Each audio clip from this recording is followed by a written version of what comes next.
اچھا ضمن ایک بات عرض کر دیتا ہوں، بعض کہتے ہیں بھئی اگر تم گن گن کر پڑھو گے تو اللہ تعالیٰ بھی گن گن کر دے گا،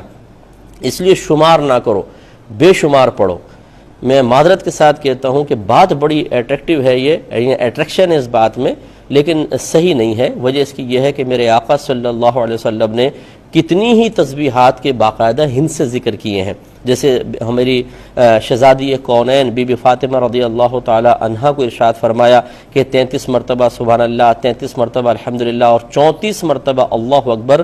رات کو سونے سے پہلے پڑھ لیا کرو، تو یہ آپ کے لیے ایک غلام حاصل کرنے سے بہتر ہے۔ اور یہ تسبیح فاطمہ بڑی پیاری ہے، بہنیں سارا دن کام کر کے رات میں پڑھ کر سوئیں، انشاءاللہ صبح فریش اٹھیں گی، تھکن ختم ہو چکی ہوتی ہے۔ اب آپ بتائیے کہ نبی کریم صلی اللہ علیہ وسلم تو ایک عدد باقاعدہ ذکر فرما رہے ہیں، اور میں اسے سینکڑوں حدیث ذکر کر سکتا ہوں کہ جس میں سرکار نے باقاعدہ ہندسوں کا ذکر کیا، 80 دفعہ پڑھو، 70 دفعہ، 100 دفعہ۔ اس لیے یہ مطلب اس طرح کے جوشیلے بیانات جو ہیں یہ بعض اوقات نبی کریم صلی اللہ علیہ وسلم کے عمل مبارکہ پر بھی اعتراض قائم کر رہے ہوتے ہیں، اگرچہ کہنے والے کا مقصد ایسا نہیں ہوتا ہے، لیکن پھر علم کو وسیع رکھنا چاہیے، آپ کا مطالعہ گہرا ہونا چاہیے کہ آپ کی کوئی بات کسی کے خلاف تو نہیں جا رہی، اس پہ ذرا توجہ رکھنا بہت ہی ضروری ہے۔